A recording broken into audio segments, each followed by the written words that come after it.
Kita akan membahas materi UTBK pengetahuan kuantitatif. Dari namanya ini sangat erat kaitannya materinya dengan penalaran matematika. Namun ini lebih penekanannya ke pengetahuan kuantitatif. Jadi matematika namun dapat membandingkan juga dengan elemen-elemen dan ada dituntut pula kemampuan analisis dari peserta UTBK. Oke, tanpa menunggu lebih lama kita mulai dari soal yang pertama.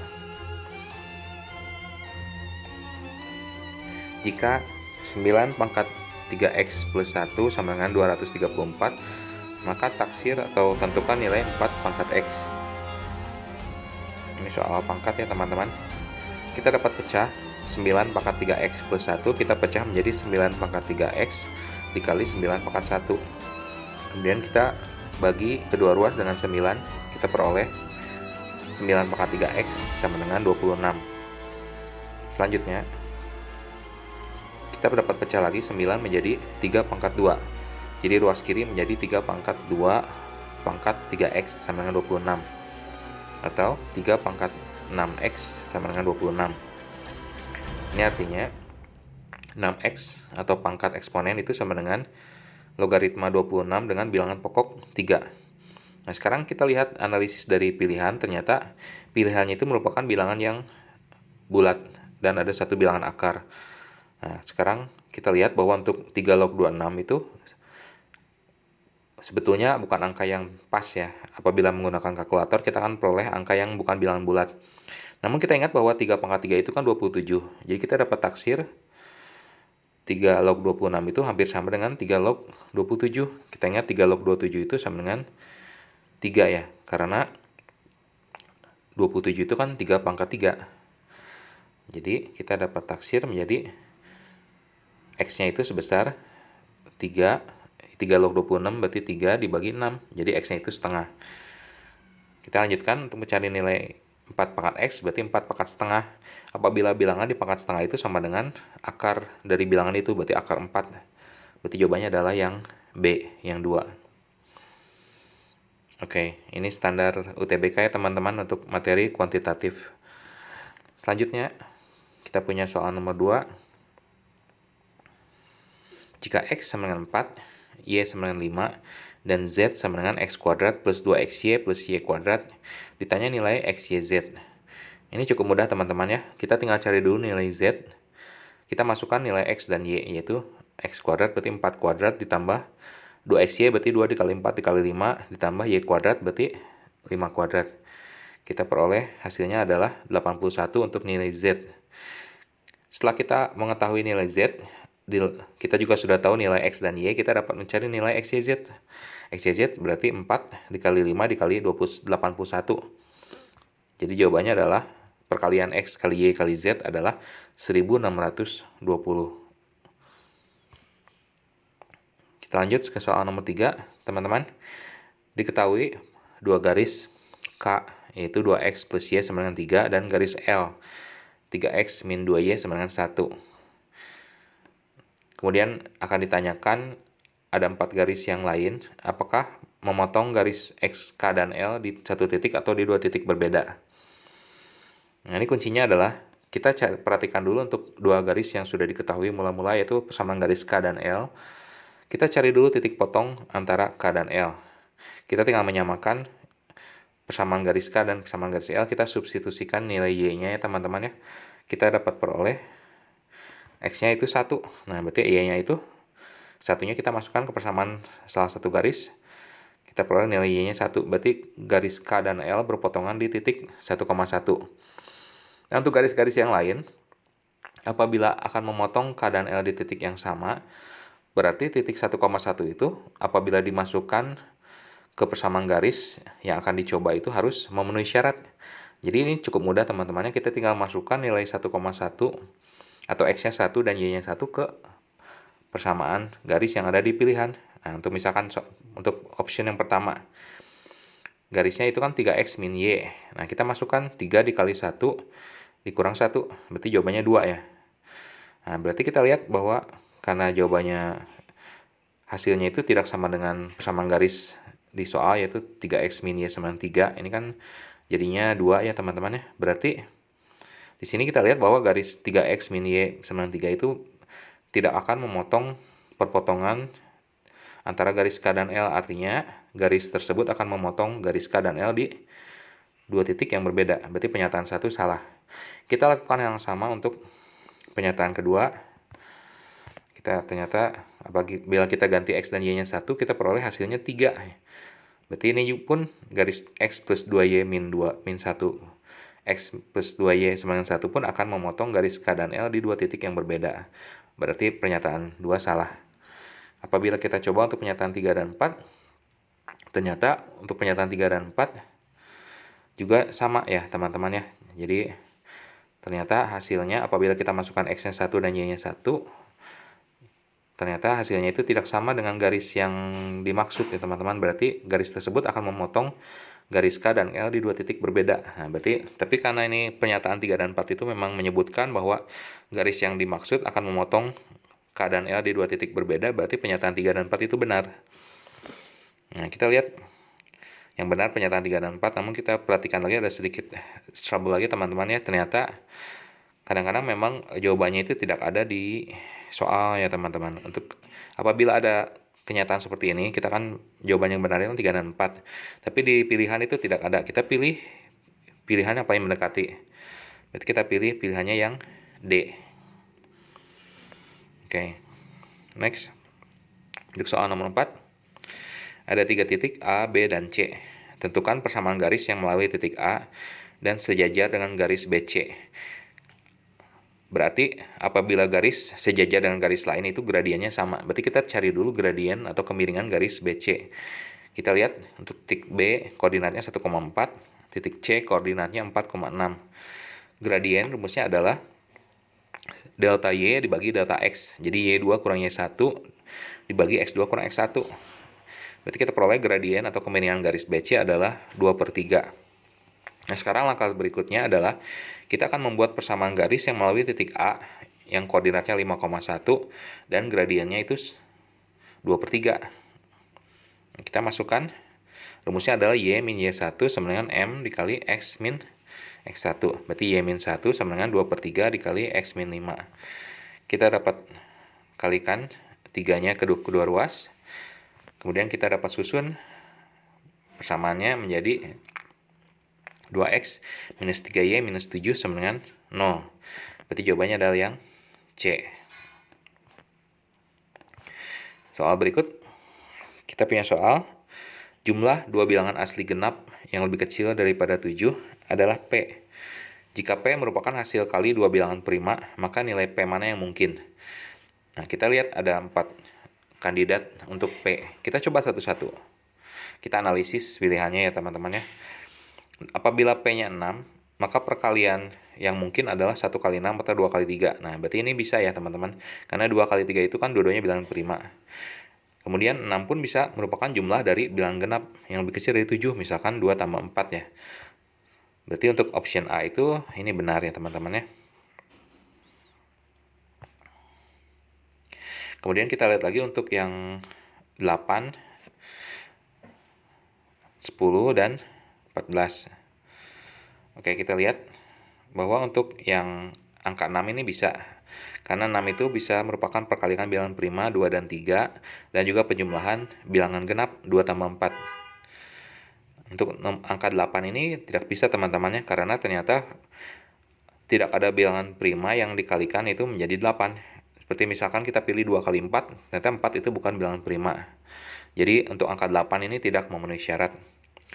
Untuk 10 ini bisa, 2 dan 5 bilangan prima apabila dikalikan jadi 10, dan 10 juga bisa dinyatakan sebagai jumlah 2 bilangan genap yang lain. Misalkan 4 ditambah 6. 4 dan 6 kan lebih kecil dari 7.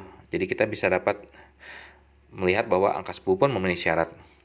Untuk angka 14, meskipun mempunyai faktor prima 2 dan 7, namun tidak dapat dinyatakan sebagai jumlah bilangan genap yang lebih kecil dari 7. Karena untuk 14 itu paling mungkin kita menyatakannya sebagai jumlah 6 ditambah 8. Sedangkan 8 itu kan lebih besar dari 7. Berarti untuk angka 14 itu tidak mungkin menjadi nilai P. Jadi jawabannya adalah pilihan 1 dan 3. Atau jawabannya adalah 6 dan 10. Oke, jadi jawabannya adalah yang B ya teman-teman ya. Oke, kita lanjutkan ke soal berikut. Ya, semangat ya, masih ada 10 soal lagi teman-teman ya. Ada 15 soal untuk materi penalaran pengetahuan kuantitatif ini. Ada 3 buah bilangan merupakan barisan aritmetika. Jumlah ketiga bilangannya 36, hasil kalinya 1536. Ditanya bilangan terbesarnya. Untuk aritmetika kita dapat misalkan ketiga bilangannya menjadi P min B, angka keduanya B, P, angka ketiganya P plus B. Karena untuk bilangan aritmetika itu tiga bilangan yang selisihnya sama. Nah, kita gunakan petunjuk yang pertama. Apabila ketiga bilangan tersebut dijumlah, hasilnya 36. Dari sana kita dapat menyimpulkan bahwa nilai P-nya 12. Nah, berarti kita udah ada progres teman-teman ya. Kita dapat menyatakan ketiga bilangan menjadi 12 min B, 12 dan 12 plus B. Kita coba gunakan petunjuk yang kedua, hasil kalinya 1536. Kita kalikan saja ketiga bilangan tersebut untuk mencari nilai B. Kita hitung. Kemudian kita dapat peroleh ini 12 min B dikali 12 plus B, jadinya kan perkalian selisih kuadrat, jadi 12 kuadrat dikurang B kuadrat. 1536 dibagi 12 jadi 128. Kita dapat selesaikan, menjadi kita dapat nilai B yang mungkin adalah 4. Berarti untuk angka terbesarnya adalah 12 plus B, berarti 12 plus 4. Jadi jawabannya adalah yang 16.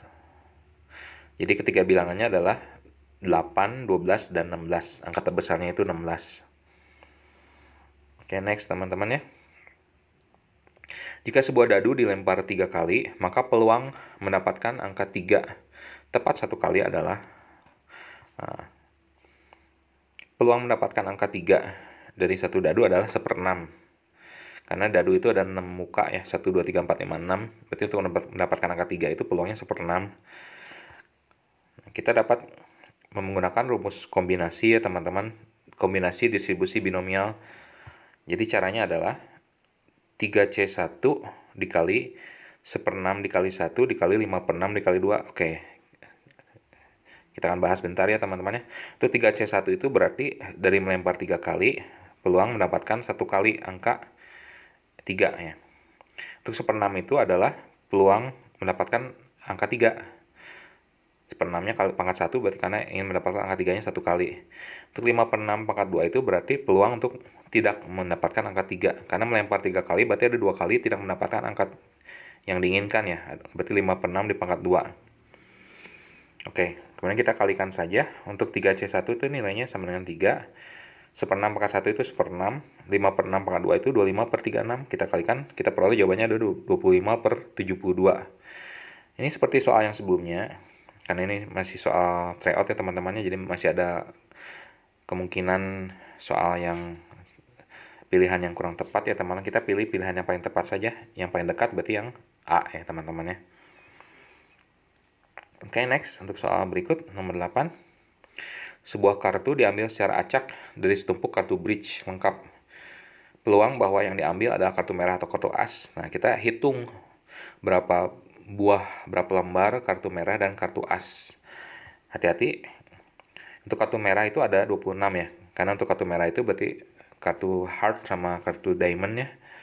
13, 13, 26. Namun kita harus ingat bahwa dalam 26 kartu itu sudah terkandung 2 kartu as merah ya. As hati dan as tahu ya.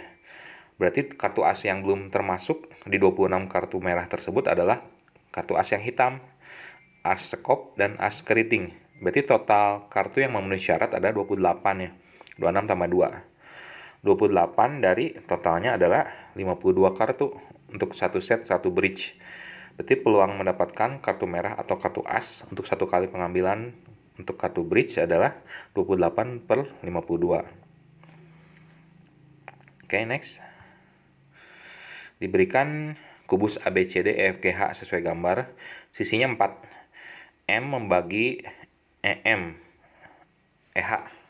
EH itu diagonal atas ya. Diagonal sisi atas kubus menjadi 2 bagian sama besar, berarti M-nya di tengah.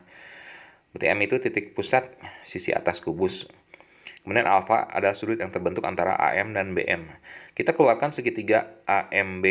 Oke.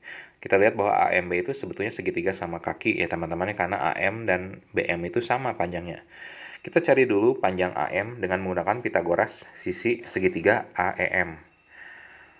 Berarti AM sama dengan akar dari AE kuadrat ditambah EM kuadrat. AE itu sisi rusuk berarti 4 kuadrat. EM itu setengah diagonal bidang. Diagonal bidang itu kan 4 akar 2. Setengahnya 2 akar 2, berarti 2 akar 2 kuadrat. Kita ada peroleh nilai AM-nya adalah akar 24. Nilai AM dan BM akan sama karena segitiga AMB itu segitiga sama kaki. Kita gunakan aturan kosinus untuk mencari nilai sudut alfa cos alfa, yaitu sisi seberang sudut alfa itu AB kuadrat sama dengan AM kuadrat ditambah BM kuadrat dikurang 2 dikali AM dikali BM dikali cos alfa. Ini aturan kosinus yang berlaku umum untuk semua segitiga sembarang ya teman-teman ya.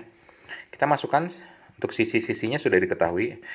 AB itu kan rusuk berarti 4 ya teman-teman ya. AM dan BM itu sama akar 24. Kita dapat peroleh nilai cos alfanya adalah 2/3. Tapi yang ditanya adalah sin alfa. Jadi kita dapat buat segitiga bantu, segitiga siku-siku kecil, di mana salah satu sudut lancipnya adalah alfa. Untuk nilai cos adalah perbandingan sisi samping bagi sisi miring. Kita tuliskan sisi sampingnya 2, sisi miringnya 3. Kita dapat cari sisi depannya menggunakan Pitagoras. Kita peroleh sisi depan sudut alfa pada segitiga bantu adalah akar 5. Berarti sinus alfa adalah sisi depan, perbandingan sisi depan bagi sisi miring, berarti akar 5 bagi 3. Berarti jawabannya adalah yang C ya, 1/3 akar 5, atau akar 5 dibagi 3. Oke, next, nomor 10. Soalnya adalah, ada sebuah pipa air, penampangnya lingkarannya teman-teman ya. Tinggi air pada sebuah pipa yang mendatar adalah 16. Nah, jadi airnya itu ternyata cuma terisi sedikit. Diameternya pipanya 252. Ditanya lebar permukaan air pada pipa tersebut. Kita gambarkan dulu skemanya sesuai dengan penampang lingkarannya teman-teman. Berarti tinggi airnya itu 16, berarti jarak titik P dari dasar itu 16. Untuk OA dan OB itu adalah jari-jari dari pipa. Berarti jari-jarinya 26 ya teman-teman ya. Nah, sekarang O itu adalah titik pusat dari lingkaran. Berarti yang ditanya itu adalah lebar permukaan air, berarti panjang dari AB ya. Jadi airnya itu permukaannya itu AB ya teman-teman ya. Kita gunakan dulu Pitagoras mencari segitiga. Lihat segitiga siku-siku OPB. Kita cari panjang PB ya. PB berarti akar dari OB kuadrat, sisi miring kuadrat dikurang OP kuadrat. Untuk OP kita dapat peroleh, kita tahu bahwa jarak dari O ke dasar pipa itu kan jari-jari juga ya, 26. Dikurangi 16 tinggi air berarti panjang OP itu selisihnya 26 kurang 16 berarti 10. Kita masukkan ke Pitagoras, kita peroleh nilai PB adalah 24 cm. Nah, dari sini kita sudah tinggal satu langkah lagi mencari panjang AB. Kita lihat AB itu kan 2 kali panjang PB, karena PB dan AP itu sama panjangnya. Berarti kita peroleh AB itu adalah 48 cm. Jadi AB itu adalah lebar permukaan air pada pipa tersebut. Oke, next. Kita punya nomor 11. Ada sebuah segitiga ABC seperti pada gambar. Ini saya tuliskan titik bantu, titik D, E, dan F. Yang semula tidak ada di soal. Nah, kita analisis saja apakah ada dua pernyataan, 1 dan 2. Apakah cukup dari pernyataan-pernyataan tersebut untuk mencari nilai luas segitiga yang diarsir hijau, yaitu segitiga AEF. Coba kita analisis terlebih dahulu. Untuk apabila kita hanya mengetahui nilai P sama dengan 8 dari pernyataan pertama, perhatikan ya, P itu panjang CD, berarti CD 8, berarti DE kita dapat tahu ya teman-teman ya, dengan Pitagoras segitiga CDE ya teman-teman ya. Kemudian kita dapat analisis lebih lanjut dengan prinsip kesebangunan. Jadi untuk mendapat nilai DE itu sebetulnya kita harus bantu juga dengan kesebangunan segitiga CDE dan EFB ya teman-teman. Jadi ada hubungan antara perbandingan sisi CD dibanding EF sama dengan DE dibanding FB. Nah, kita kan punya sisi yang belum diketahui itu kan sisi DE dan EF. Berarti untuk mencari kedua sisi tersebut kita butuh dua persamaan. Persamaan pertama disuplai oleh Pitagoras segitiga CDE ECAB, dan kedua adalah dari kesebangunan segitiga CDE dan EFB. Jadi secara prinsip itu sebetulnya kita dapat mencari semua sisi-sisi yang dibutuhkan, yaitu sisi EF dan AF. Nah, untuk soal ini kita tidak perlu benar-benar menghitung, kita hanya menganalisis saja. Jadi prinsipnya adalah apabila ada dua besaran yang tidak diketahui, maka kita butuh dua persamaan unik untuk mencari kedua besaran tersebut. Bagaimana apabila hanya diketahui penyataan dua? Nah, ini pun bisa teman-teman ya. Karena segitiga ABC siku-siku sama kaki. Berarti langsung dengan menggunakan Pitagoras, kita dapat memperoleh panjang AC dan AB. Karena AC sama dengan AB ya. Kita dapat peroleh, misalkan AB kuadrat ditambah AC kuadrat sama dengan 10 akar 2 kuadrat, kita dapat peroleh langsung panjang AC dan AB. Kemudian untuk memperoleh panjang EF dan DE, kita dapat gunakan seperti tadi kesebangunan segitiga CDE dan EFB. Karena segitiga CDE dan EFB itu sebangun. Karena sudut-sudut yang bersesuaiannya itu sama besar ya teman-teman ya. Berarti apabila kita hanya mengetahui penyataan dua pun, kita dapat mencari nilai luas segitiga AFE. Berarti jawabannya adalah yang D ya teman-teman ya. Penyataan satu saja cukup untuk mencari luas segitiga yang diarsir, atau pernyataan dua saja cukup. Jadi ya jawabannya adalah yang delta. Oke, next kita punya soal nomor 12. Seorang mahasiswa mendapatkan nilai untuk 4 mata kuliah seperti berikut. Ditanya berapa nilai yang harus diperoleh pada mata kuliah kelima agar rata-ratanya menjadi 90. Rata-rata adalah jumlah semua nilai, berarti 91 ditambah 83 ditambah 95 ditambah 87 ditambah X, di mana X adalah nilai mata kuliah yang kelima. Ini jumlahnya harus sama dengan 90 dikali 5. Rata-rata yang diinginkan dikali banyak pelajarannya. Berarti X-nya adalah sebesar 94. Berarti mahasiswa tersebut harus mendapatkan nilai 94 agar rata-ratanya menjadi total dari 5 mata kuliah menjadi 90. Oke, next. Ada 5 data. 8, 3, A, 9, dan 5, rata-ratanya 6,4. Kita cari dulu nilai A. Berarti jumlah semua data dibagi 5 sama dengan rata-rata. Berarti 8 ditambah 3 ditambah A ditambah 9 dikali 5 dibagi 5 sama dengan 6,4. Kita kalikan 5-nya ke ruas kanan, kita peroleh nilai A-nya 7. Jadi kita dapat tuliskan datanya. Kemudian sekarang kita urutkan juga teman-teman ya. Karena ini ada soalnya membahas soal kuartil. Kuartil itu atau median itu biasa diperoleh dari data yang sudah terurut. Kita urutkan dari paling kecil, berarti 3, 5, 7, 8, 9. Nah, sekarang kita tahu bahwa kuartil kedua atau mediannya adalah 7. Kemudian kuartil 1 itu angka di antara 3 dan 5, berarti 4. Kuartil 3 itu angka di antara 8 dan 9, berarti 8,5. Berarti mediannya itu adalah kuartil 2 harusnya 7 ya. Berarti dari pernyataan di soal, itu kan mediannya adalah 6, berarti salah. Oke. Kemudian kita analisis pernyataan kedua.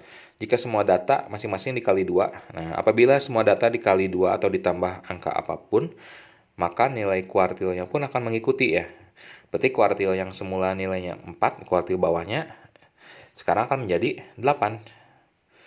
Berarti pernyataan 1 benar, pernyataan 2 salah. Sampai sini, kita lihat bahwa untuk mengerjakan soal multiple choice atau pilihan ganda dengan keterbatasan waktu, kita harus bekerja secara efektif teman-teman ya. Nah, sekarang kita dengan berbekal bahwa pernyataan 1 salah dan pernyataan 2 benar, kita analisis pilihan yang ada. Karena pernyataan 1 salah, berarti kita tidak dapat memilih pernyataan option A, B, A dan B dan E ya. A, B, E berarti udah pasti salah ya teman-teman ya. Kemudian kita lihat pernyataan 2 benar. Berarti untuk option D hanya 4 dan benar itu pun salah. Berarti yang tersisa adalah pernyataan yang C ya. Jadi kita langsung pilih pernyataan C, jawaban C yang benar. Karena kita sudah yakin bahwa pernyataan 1 salah, pernyataan 2 benar.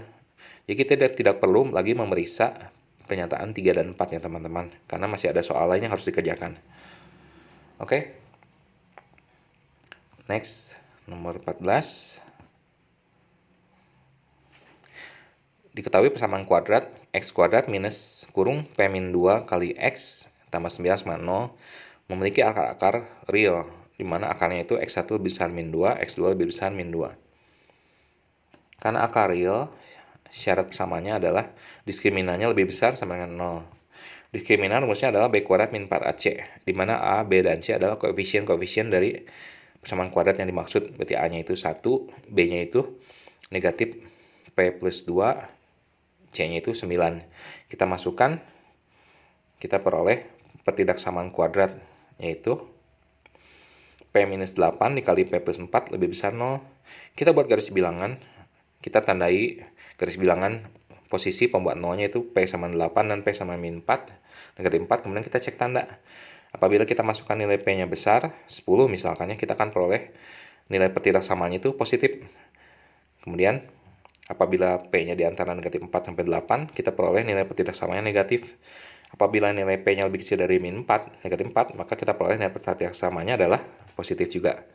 Nah, kita butuh nilai positif, berarti syaratnya adalah P-nya itu harus lebih besar sama dengan 8 atau lebih kecil sama dengan negatif 4. Nah, sekarang kita sudah tahu batas-batas nilai dari P. Kita analisis dari pilihan di soal. Berarti jika Q lebih besar sama dengan 10, itu termasuk dalam himpunan penyelesaian ya, termasuk dalam nilai P. Berarti untuk pernyataan 1 benar. Untuk pernyataan 2, apabila Q lebih besar dari 8, lebih kecil 10, itu pun masih termasuk dalam nilai P. Karena P itu kan lebih besar dari 8 ya. Berarti pernyataan 2 benar. Pernyataan 3 juga benar, karena untuk Q lebih besar sama dengan 8, masih termasuk nilai himpunan penyelesaian. Namun untuk pernyataan keempat, ini disebut bahwa nilai Q itu antara 4 sampai 8, berarti lebih kecil dari 8. Nah, ini salah ya teman-teman, karena nilai P itu harus lebih besar sama dengan 8, atau lebih kecil sama dengan negatif 4. Berarti untuk pernyataan 4 itu salah, berarti nilai Q itu tidak termasuk nilai P, himpunan penyelesaian. Jadi kita pilih jawabannya adalah yang A ya teman-teman ya. 1, 2, dan 3. Oke, untuk soal terakhir di video kali ini, kita punya data pengunjung ke sebuah eksebisi seni selama 5 hari. Jadi pengunjung hari pertama ada 26, hari kedua 54, dan seterusnya.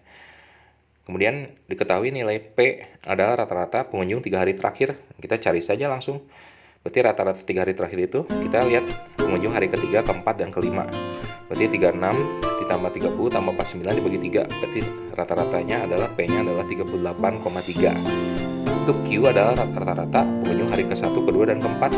Kita lihat, berarti 26 ditambah 54 ditambah 30. Di rata-rata berarti dibagi 3. Berarti 36,6. Atau untuk lebih mudahnya, karena kita hanya membandingkan rata-rata, berarti kita dapat bandingkan juga jumlahnya saja bisa. Kita lihat untuk nilai P dan Q, mana yang lebih besar. Ternyata nilai P lebih besar ya teman-teman ya.